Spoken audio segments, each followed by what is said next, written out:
A black man gave his seat to a pregnant woman. She left him a letter that changed his life forever.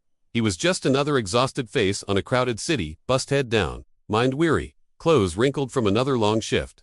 No one knew his name, no one cared, until that morning when a heavily pregnant woman stepped on, swaying, as the bus jolted forward. Dozens looked away, pretending not to notice, but not him. Without hesitation, he stood up and offered his seat, not realizing that simple act of kindness would spark a chain of events that would completely rewrite his life. Because when she stepped off, she didn't just say thank you, she left behind a letter. And inside that folded piece of paper wasn't just a message of gratitude. It was a mystery, a memory, a buried truth that would lead him to a woman who'd been searching for him for years, to a family he never knew existed, and to a purpose far bigger than himself. This is the story of how a selfless gesture turned into a journey of rediscovery, healing, and hope. Before we dive in, please support us by subscribe, like, and share. For more with activating the notification bell. Thank you. Tobias Carter had long accepted invisibility as a way of life. The world didn't see him. Not the wealthy executives rushing to work. Not the customers who barely nodded at him while he secured lobbies. And certainly not the landlords who raised rent but ignored repairs. His life was routine, quiet, and in many ways, lonely.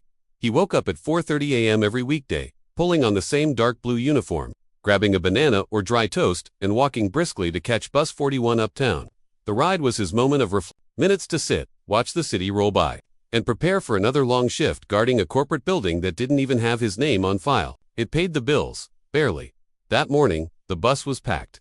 Rush hour chaos. He squeezed in and found one of the last seats in the middle row. He took it, lowered his cap, and leaned back with a sigh. Then she walked in. A pregnant woman, maybe in her early 30s, stepped onto the bus with a hand cradling her belly. She looked flushed, tired, and slightly panicked. Her eyes scanned for a seat.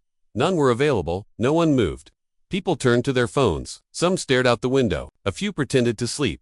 Tobias couldn't bear it. Without a word, he stood. "Please," he said softly, "take mine." She looked surprised, her eyes wide with gratitude. "Are you sure? You look like you've had a long day too." He offered a small smile. "You need it more." She sat down slowly, exhaling a breath of relief. "Thank you," she mouthed, resting her hands on her belly. He nodded and turned away, grabbing the nearest pole to balance as the bus jerked forward again. They didn't speak again. She looked out the window.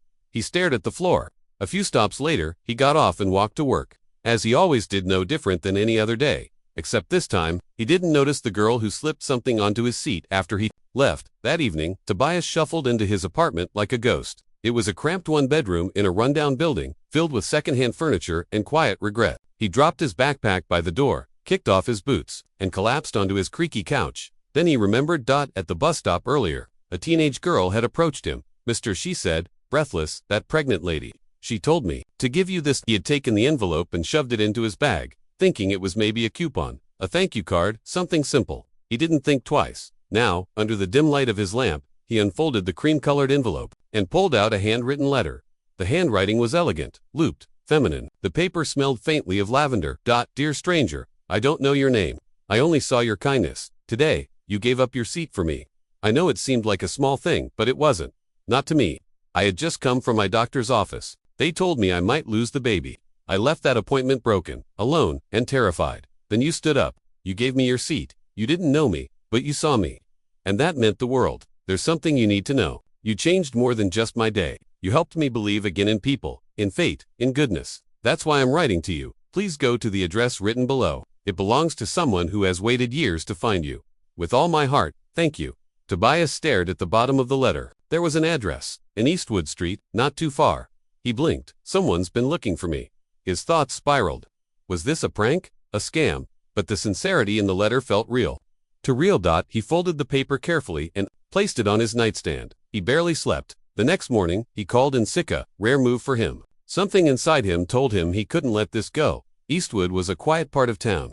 Tree-lined streets, birdsong in the morning, and neighbors who actually said hello. It was a world Tobias wasn't used to. He followed the address to a cozy white house with green shutters.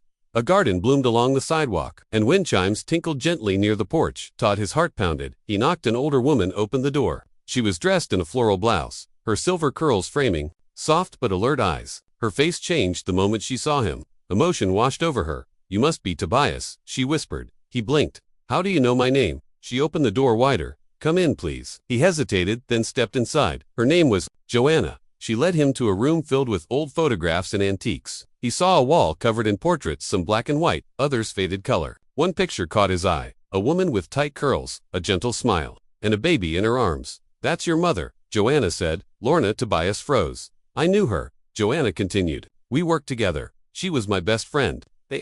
Joanna explained everything. Lorna had Tobias when she was barely 20. The father disappeared. She worked 3 jobs to survive. One day, she vanished. No calls, no goodbye. "I tried to find her for years," Joanna said, "and when I finally did, it was too late. She'd passed away." Alone, tears welled in Tobias's eyes. Joanna handed him a faded envelope. Inside was his birth certificate. Tobias L. Carter. Mother Lorna Carter. Father, unknown. "I promised your mother, if anything happened to her, I'd look after you," Joanna said. He couldn't speak. For the first time, he felt the invisible chains around his heart begin to loosen. In the following days, Tobias visited Joanna often. She told him stories of his mother, the way she loved gospel music, how she used to dance in the kitchen, how she dreamed of opening a garden shop one day. She loved plants. Joanna smiled, said they reminded her that life could grow in the darkest places. That's when she showed him the greenhouse out back. It was beautiful, sunlight streaming through glass. Rows of herbs, flowers, and vegetables blooming in every direction. "Built this for her," Joanna said, but she never got to see it. Tobias felt something shift inside him. She offered to teach him how to run the place. "You've got her hands," she said, placing a trowel in his grip. "Gentle but strong." Every day Tobias showed up. He watered plants, learned to pot soil, trimmed vines, labeled herbs. For the first time in years, his back ached from something that felt meaningful, and slowly, the pain of his past began to fade. The foster homes, the job rejections, the years of being invisible, they melted under the sunlit leaves of the greenhouse. He wasn't just a visitor anymore. He was routed. 6 months passed. One morning, Tobias arrived to find the house quiet, too quiet. Joanna had passed away in her sleep. He found a letter on the table, addressed to him. "Dear Tobias, you were never invisible to me. I searched for you because I believed your mother's legacy didn't end with Pen, it ended with you. You've given this garden new life. Now, it belongs to you. Everything I have does."